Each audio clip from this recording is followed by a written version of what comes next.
So this meeting was supposed to be done half up in the woods at a camp out and half elsewhere. And the camp outside didn't happen, closed the forest, but people do get out in the woods from time to time, and you bring your radios with you, and it's comfort, it's security, and it's fraught with peril if you can't talk to somebody when you need to. So there's this thing called the Wilderness Protocol, and I will leave it at that for what the definition is. Tonight, Tom, NN6H, is going to talk all about what to do with your radio when you're out in the woods and need to contact somebody. So, Tom, if you can open your mic, share your screen, and take it away. Okay, good evening. This is Tom, NN6H from Discovery Bay. Let me try sharing my screen.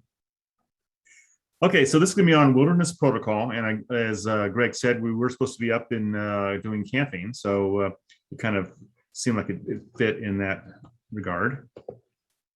So this is what we're going to cover in this. It's going to be a very short presentation, but we're going to talk about what the Wilderness Protocol is, how to use it, some general tips, and then just a simple conclusion on that.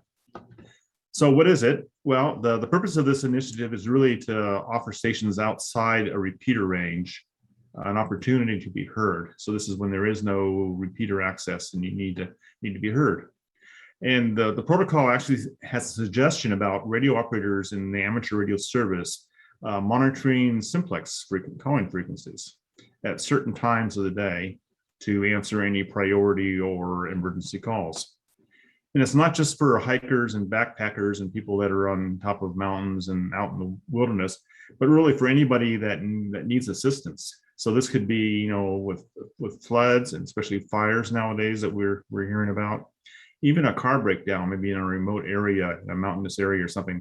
If you may not have access to a repeater and you may not have cell service, but you really do need to have some way of getting help, and that's what this is kind of for. So how do you use it? Well, the idea is that people should monitor the primary calling frequency, which is for 2 meters is the 146.520. And also they can monitor any of the secondary frequencies, the other designated calling frequencies for 6 meters, 220, 440, and 1.2. The idea is that they monitor every 3 hours, starting at 7 a.m. for 5 minutes. So I have some times listed here, like from 7 to 7:05, 10 to 10:05, 1 to 1:05, 4 to 4:05, then again 7 to 7:05. So this would be basically from 7 a.m. to 7 p.m. and it's at the top of the hour, so that if somebody has an emergency and doesn't have access to cell service, that they can get on and hopefully somebody's there listening for that. So I mean, again, it's a very simple thing. The idea is that that stations that are maybe monitoring and can hear people that are in distress, especially if you're up on a mountaintop or something, you probably have pretty good access just with a little HT. So and hopefully that's something that can be used.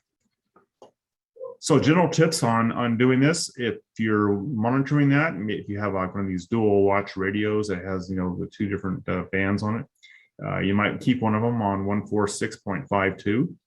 which I also find is very useful for people doing SOTA and other things. And even in the car, I will sometimes have the radio on 14652, and you actually can get contacts from other people. Also considering, this is not really a wilderness tip, but consider downloading an offline map app for your mobile phone. This actually was very important. I was helping with the animal rescue. We were up in Grizzly Flats and there wasn't much cell service there. And so I happened to had downloaded an offline map and was able to actually get routing instructions and find out exactly where we were, which was very useful. So that's something you should do before you actually need it. Third thing is really to find out how to find your GPS position in case of emergency. So if you're out there and you need to tell somebody, okay, well, I need help, how do you tell them where that is? And so you could have a dedicated GPS device like a Garmin, or on a mobile phone app, for example, on an Apple phone, the Compass app actually has the GPS on there. So not only does it act as a compass, but it actually gives you GPS. And this is independent of cell service, because you may not have cell service. One person that was on the animal rescue, they were trying to find it with Google Maps, and they didn't have cell service, so they really couldn't do it. So that is something to consider for those tips. And lastly, the conclusion is that this whole wilderness protocol does save lives, but only when people use it. So the idea is to spread the word to other amateurs and through clubs and nets and stuff like the Coffee Break Net, to actually use that and actually monitor that, and it's available for other people to use. So that's kind of the simple something of the wilderness protocol. Thank you, Tom. Question for you. Presume that you'd be using high power, or have your radio set for high power when you're out there. I think you probably should use as much power as you can to, especially want to be heard. And also, it also means that you need to have spare batteries and also maybe even a little bit more of an antenna than you have with just the standard, short antenna on HTs. I have a question. Yes. Those time frames that you gave, the calling time frames in the early part of the slides, is that a convention or like I don't know. It was interesting. I saw a solar flare article today that another Carrington event type of thing. I mean, are those times a convention that's listed somewhere that say, if there's a grid down thing where like the whole grid is down, is that a standard calling times kind of thing on the top of the hour to the 5 or every 15 minutes, or just curious about that. And then second, I do a lot of off-road motorcycle riding, and if your cell phone was to still work, or your tablet or whatever you're using, I got a free app that I use. There's a bunch of them, but I use View Ranger, and you can download the offline maps before you go, so you don't need cell service. So I guess that was a question and comment. Okay. Yeah. For the comment, that's what I was saying before when I mentioned about making sure you do an offline map. Consider downloading offline maps. I have something called maps.me or something. That's the same thing. You basically download the maps before you go out someplace for a certain area. When you have cell service, then it can be usable when you're actually there without cell service. And as far as the times are concerned that I list here, yeah, these are the conventions that the Wilderness Protocol gives. It basically says to monitor every 3 hours starting at 7 a.m. for 5 minutes at the top of the hour. And then I have the times listed here, like 7 to 7:05 and 10 to 10:05. So that is, I mean, if you're monitoring this, you might want to monitor, a lot more than that. You don't have to stick to these, but this is when somebody, if you're out there and you really need to talk to somebody, this is when you hope that somebody is listening, at 7 or at 10 or at 1. And that is the convention that they're using for the Wilderness Protocol. And again, this can be used for, hikers and you're out in the wilderness, but again, it can be used just for emergency systems. I mean, I could see something like in Louisiana or something where they had problems, maybe people needing help and they didn't have cell service, maybe using that and using those times to actually try to get assistance from people. Roger that. One more quick question. I'm sorry. I see 6 meters here too. Does this extend, or do these times extend into the HF ranges? Well, yeah. So basically, it's from 6 meters on up to 1.2 gigs is what this convention is for. I've got a question. Yes. Yeah, I've been a ham for an awful long time, probably more than most of the people here. And I ran across this before, and it used to just be 5 of the hour and 5 after, and all the time, not just a specific interval of time. Or is that change? That's changed now, right? I don't know about the history, but this, if you do a search for wilderness protocol, this is what comes up. And also you look in the ARES manual, the ARES, kind of a handbook, and Right.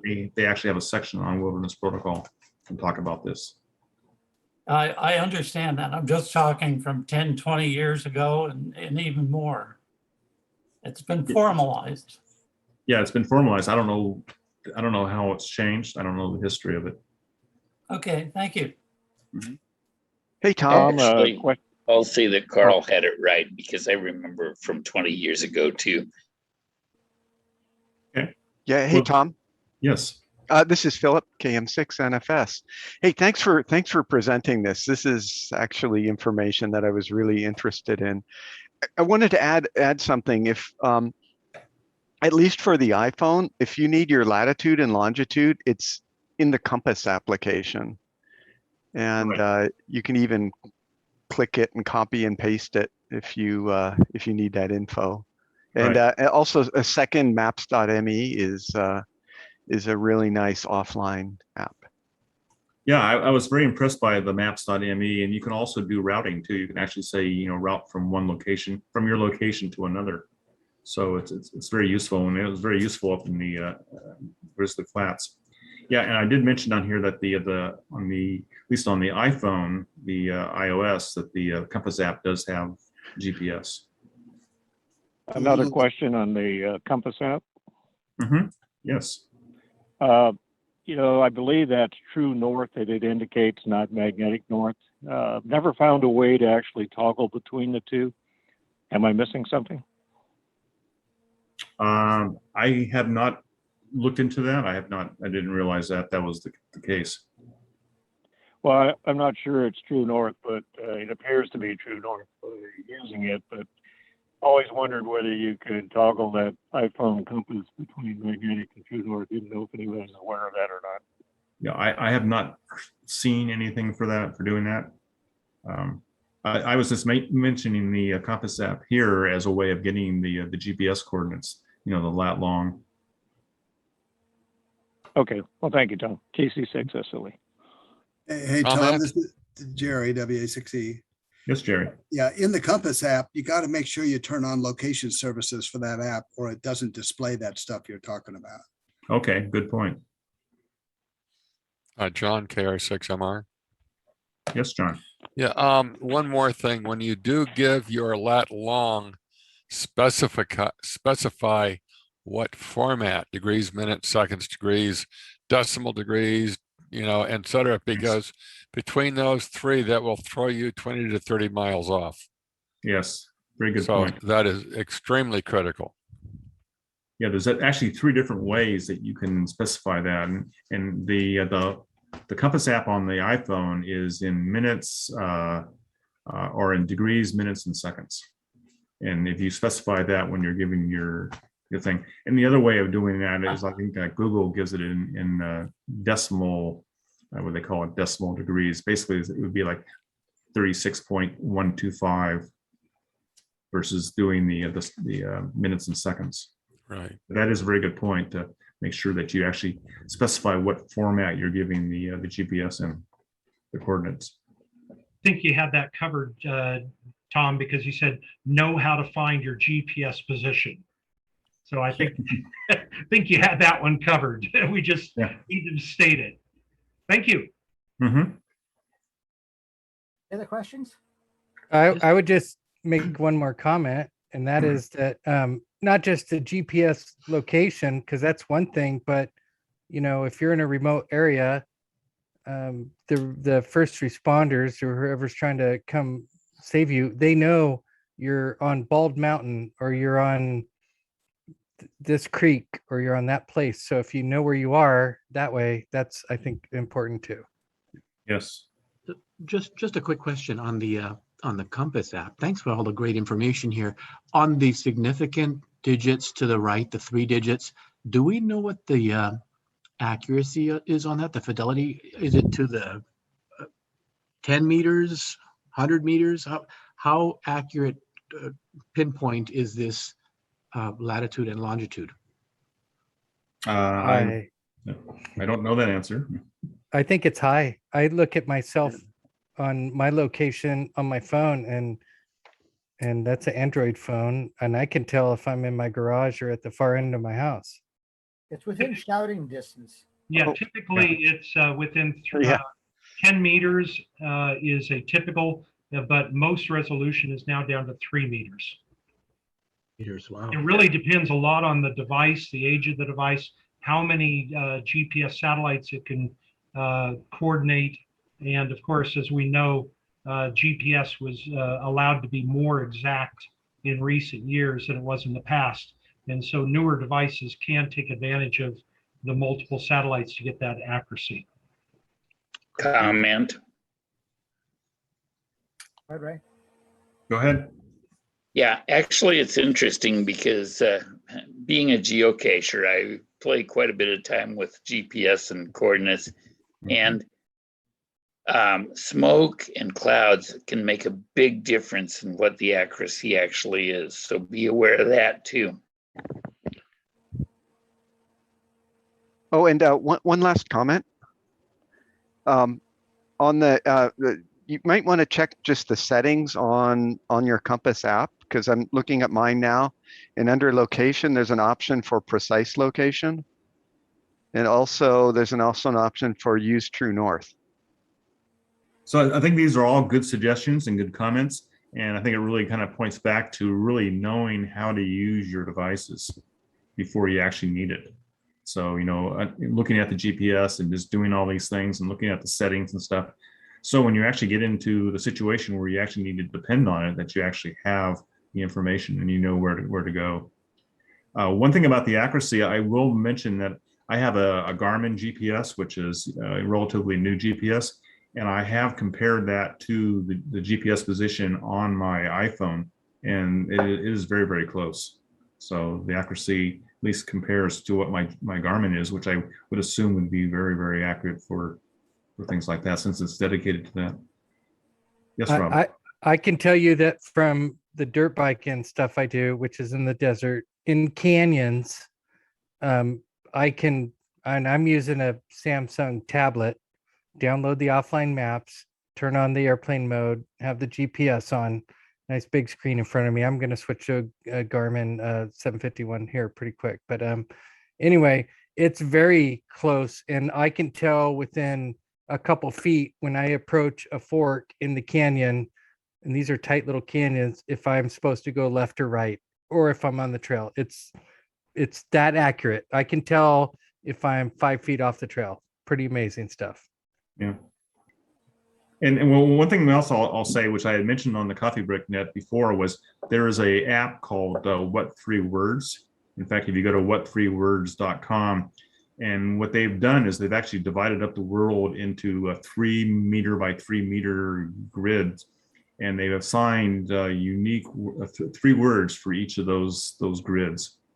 And there are some places like over in the UK where public service is actually using that instead of, or maybe in addition to GPS, for actually locating where people are by using my 3 words. I am relieved to hear that, Tom, because the other day when you told me to go to, I meant that. Okay, cool. Well, one of the words is Quonset, so you got to be able to spell it. Yeah. Thank you very much, Tom. Really appreciate that. And we'll be more aware of that. And I know a lot of us spend a lot of time up in wilderness areas. Thank you. Okay, thank you.